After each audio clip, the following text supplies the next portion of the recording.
পাঞ্জাতন আহলে বাইত ঐক্য ফাউন্ডেশনের পক্ষ থেকে আজকের গণমিছিল এবং প্রতিবাদ সভার মুখ্য উদ্দেশ্য বাংলাদেশে ৫ আগস্ট পরবর্তী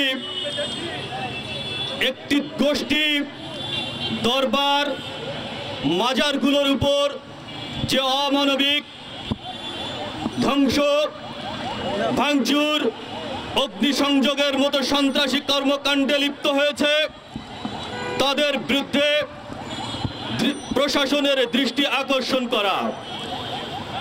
আমরা দেখেছি ৫ আগস্ট সরকার পরিবর্তনের পরে একটি গোষ্ঠী ওলি আল্লাহর বিরুদ্ধে জিহাদ ঘোষণা করেছে।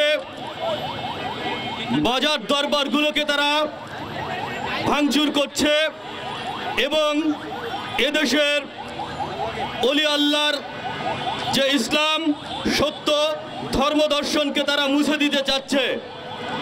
তাদের এই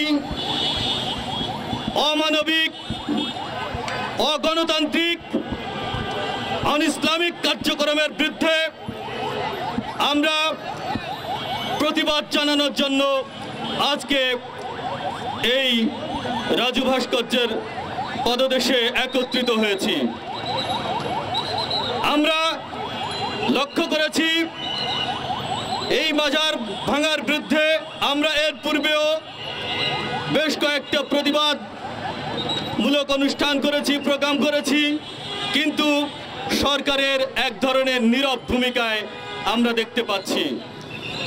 শতাধিক সন্ত্রাসী ঘটনার বিপরীতে আমরা এখনো পর্যন্ত দেখিনি কোনো একজন সন্ত্রাসী জঙ্গিকে সরকার গ্রেপ্তার করেছে এবং যারা ক্ষতিগ্রস্ত হয়েছে সেই সব দরবার মাজারের পক্ষ থেকে আমরা যখন প্রশাসনের কাছে গিয়েছি, যখন আমরা মামলা দায়ের করতে গিয়েছি, তখন প্রশাসনের অসহযোগিতা আমরা দেখেছি।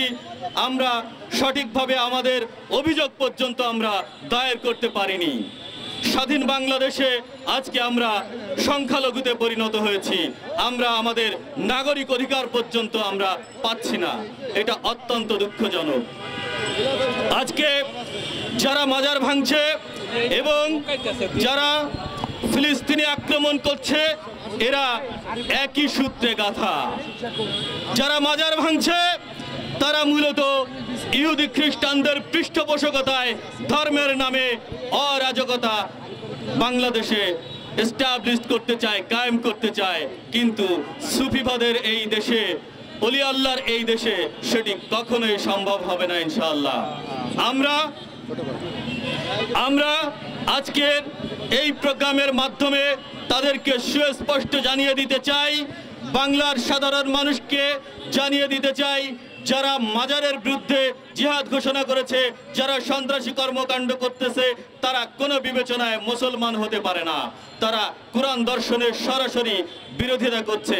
আমরা আজকের এই প্রতিবাদ সভার মাধ্যমে তাদেরকে হুঁশিয়ার করে দিতে চাই এবং প্রশাসনকে উদাত্ত আহ্বান জানাতে চাই, আপনারা ন্যায় নীতির পক্ষে থাকুন। আপনারা এই জঙ্গি গোষ্ঠীদেরকে এক্ষুনি আইনের আওতায় নিয়ে এসে প্রকৃত বিচার ব্যবস্থার মাধ্যমে তাদেরকে নিবৃত করুন। আজকের এই আহ্বানের মধ্য দিয়ে আমি আমার বক্তব্য শেষ করছি। আহলে বায়াত জিন্দাবাদ।